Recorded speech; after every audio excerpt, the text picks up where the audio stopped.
Dear friends, today I am going to talk about the most contentious issue in this country, that is police encounters.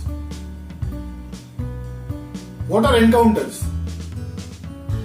We all know that police encounters are nothing but extrajudicial killings of accused persons.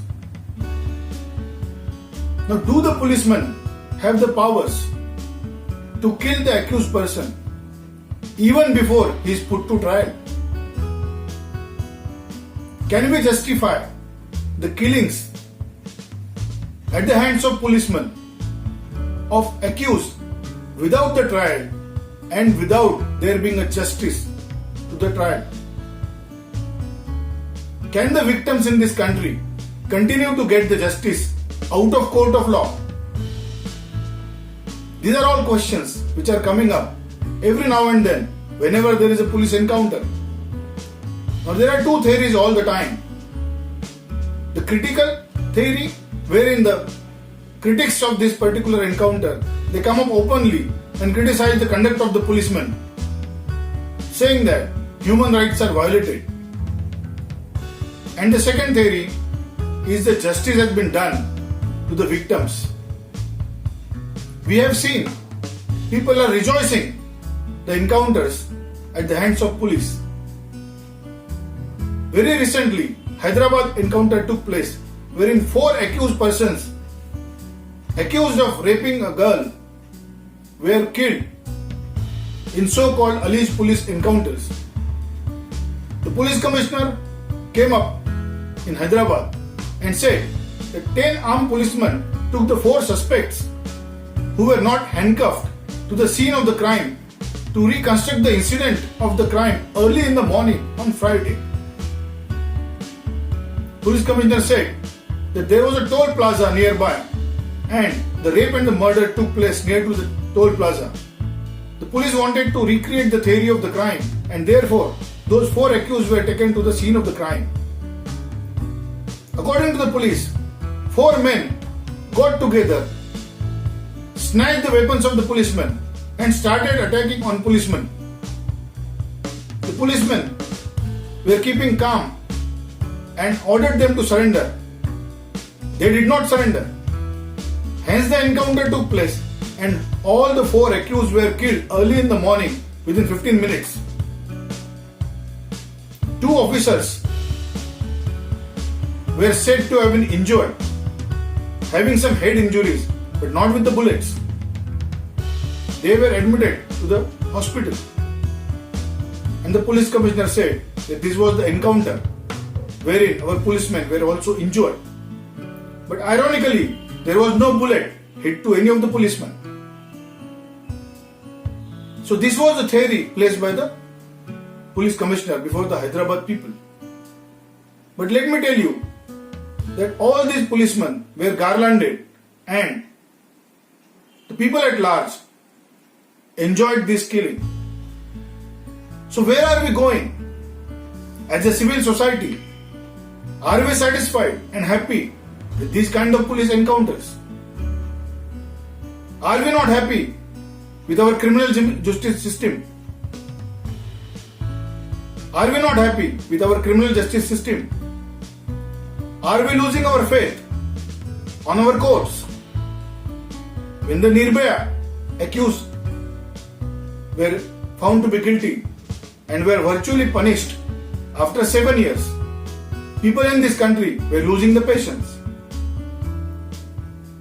So is the police taking law into their own hands? Are we replacing the stroke of a pen of a judge who delivers a justice to the bullet fired from a gun of a policeman? It's a big question today.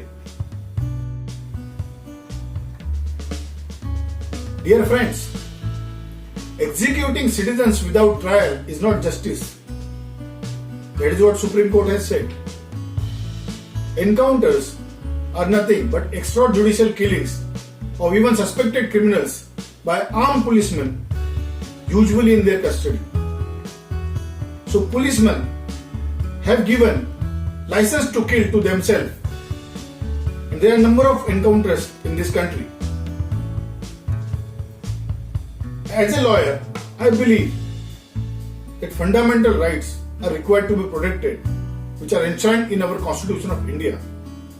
Even framers of our Constitution did not imagine that the police will take this power into their hands. When we practice in court of law, we all know there are two laws, Indian Penal Code and CRPC, that is Code of Criminal Procedure Code. These two laws govern the criminal justice system in this country. Nothing less than the constitutional rights can be achieved to be protected if the case is fought out in the court. FIR, bail, inquiry, trial, investigation, charge sheet, witness, cross-examination, sentence, punishment, jail, appeal, death penalty or life imprisonment, special leave to appeal, review petitions, mercy petitions, curative petitions.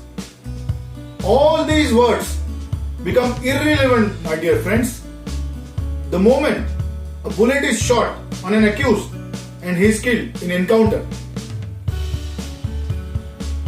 Although we admit that there is a delay in criminal justice system, but can we justify the nullity of the criminal justice system itself on the backdrop of the encounter? Is it the justice we have dreamed of? Is it the situation where the framers of the Constitution have dreamed of? Where is the Article 21 and Article 19? So it's a big battle in this country since long. The Honorable Supreme Court has decided the matters. We'll be discussing the guidelines framed by the Supreme Court in this video. Please continue watching.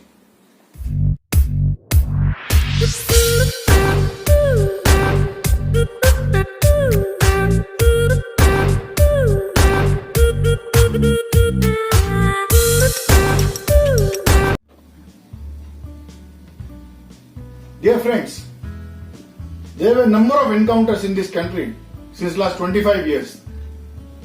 These all started in 1995 when the Bombay police decided to clean up the system. They wanted to clean the underworld mafia. Top 5 encounters in this country are always on the front lines. Ishrat Jahan case. The Ishrat Jahan was a 19-year-old student from Mumbai who was abducted, sedated, confined and brutally killed by the Gujarat police. Ishrat, a 19-year-old woman from Mumra, was killed on June 15, 2004 along with Javed Sheikh, Amjad Ali, Akbar Ali Rana and Zishan Johar by the Gujarat police on the outskirts of the Ahmedabad. The police claimed that they were terrorists who had plotted to kill the then Gujarat Chief Minister, Mr. Narendra Modi.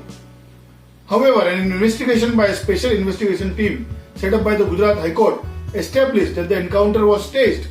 The Supreme Court later handed over the case to the CBI, which had filed charge sheet against several Gujarat police officers. Sohrabuddin Sheikh. Sohrabuddin Sheikh was an underworld criminal who died while in police custody on November 26, 2005.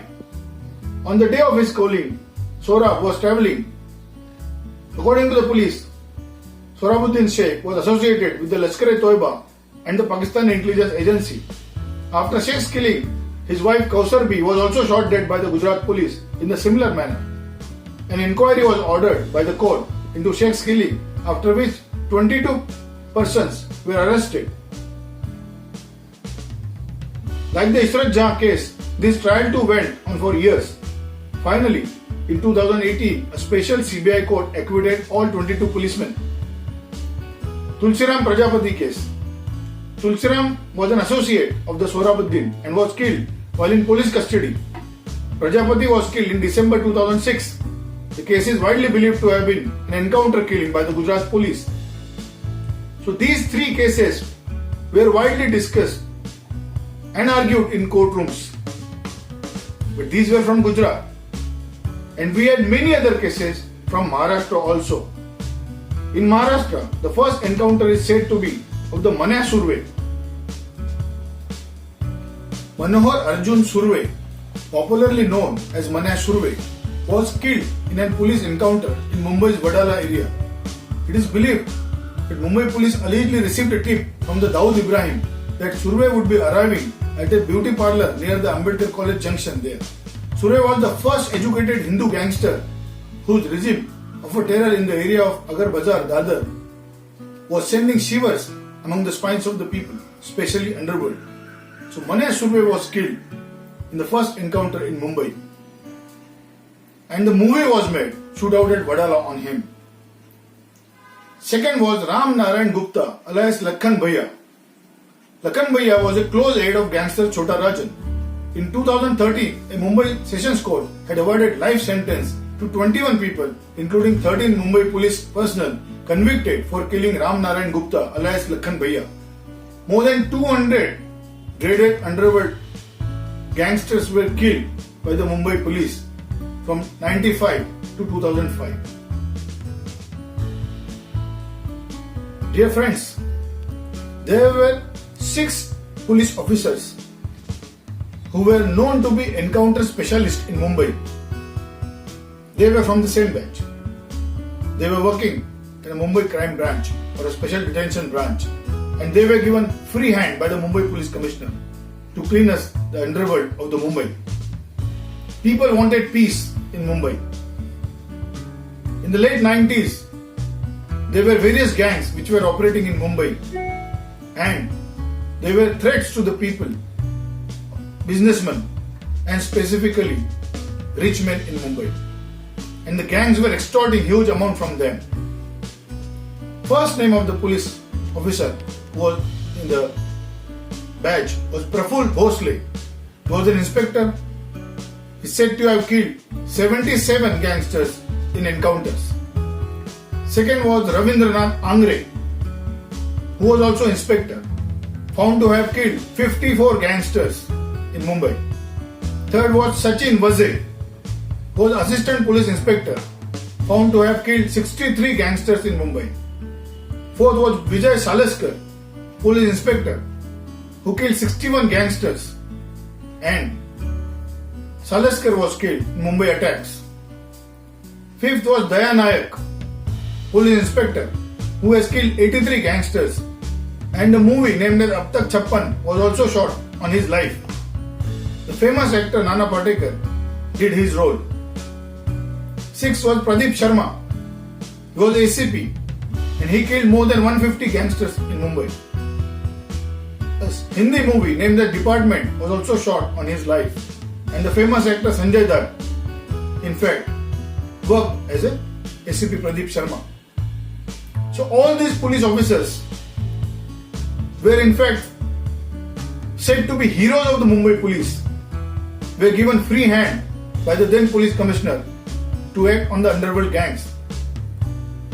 So more than 200 to 300 gangsters were killed by all these officers. But mind well that inquiry was conducted. Out of these 6, 5 were arrested by the same Mumbai police on different charges. So there was a big question mark on their conduct. The fake encounters were mushrooming in Mumbai.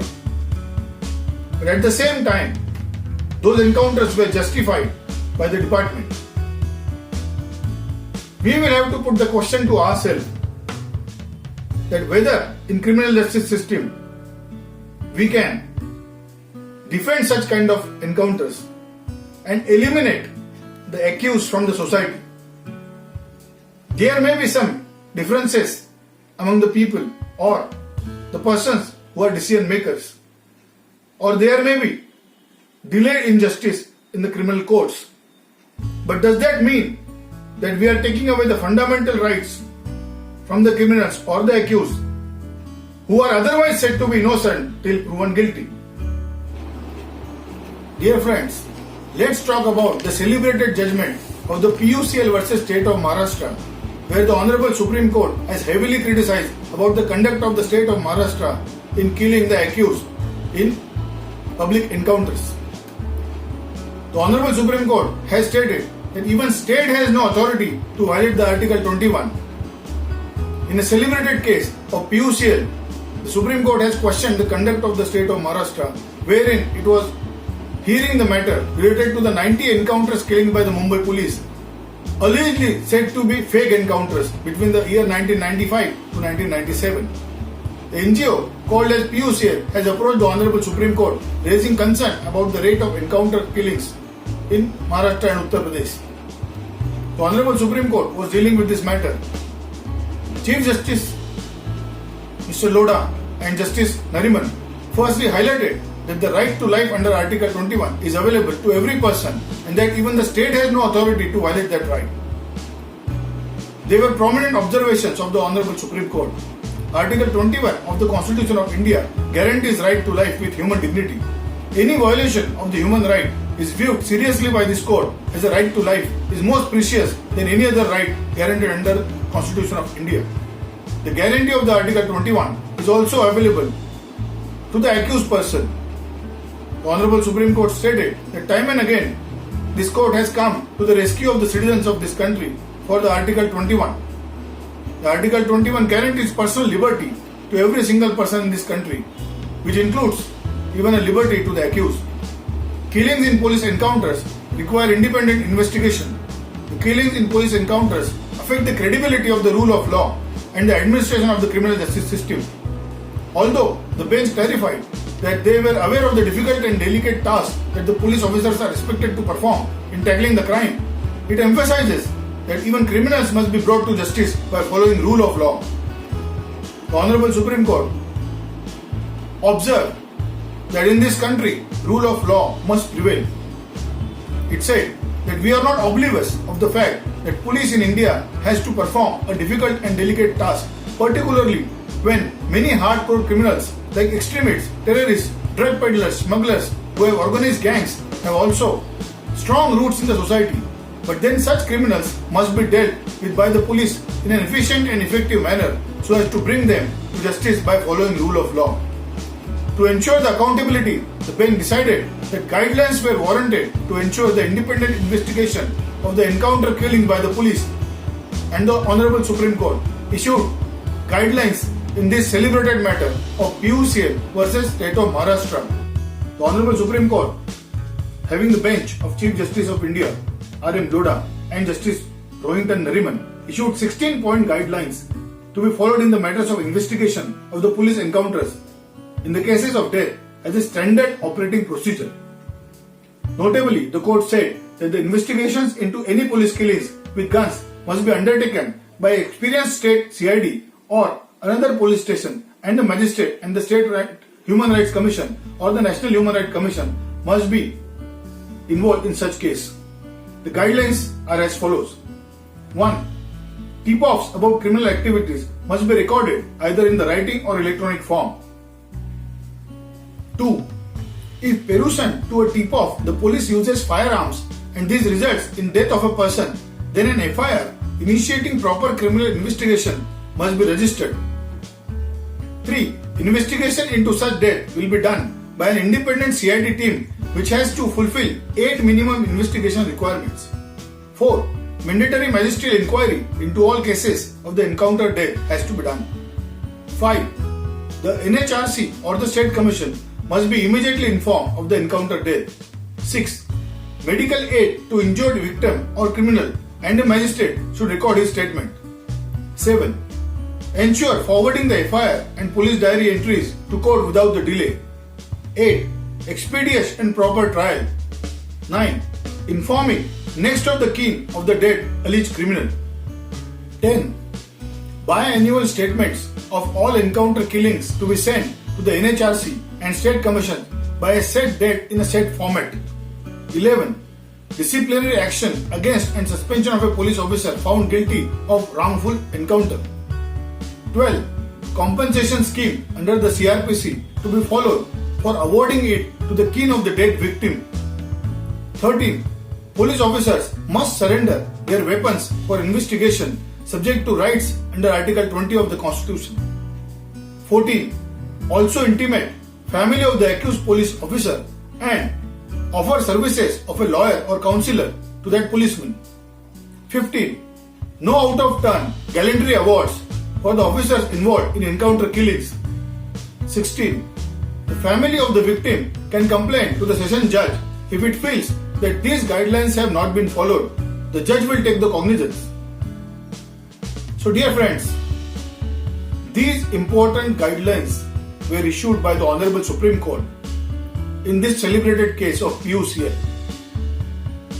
It's a debatable issue every time when there is a police encounter. But one has to understand that police are also doing their job to protect the citizens in this country. It is very probable that the accused criminal might have attacked the police machinery and the police must have retaliated.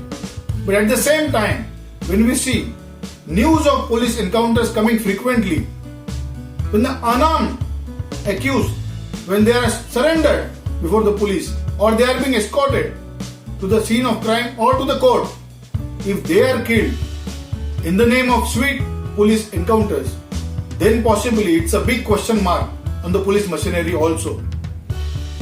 Each one of you must think upon it. I believe that police encounter, in fact, should not happen, and as the Honorable Supreme Court has stated in this celebrated judgment, that right to life is also available to the accused criminal. Each citizen in this country should follow the rule of law, and we must believe into the institution of the justice delivery system. The criminal courts, the high courts and the constitutional courts and supreme courts are superior in nature. We cannot afford to give powers to the so-called policemen to kill anybody in the sweet name of police encounters.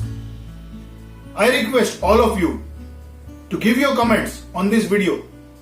If you like this video, please subscribe to my channel. Please like it and share it. Thank you so much. Vande Mataram.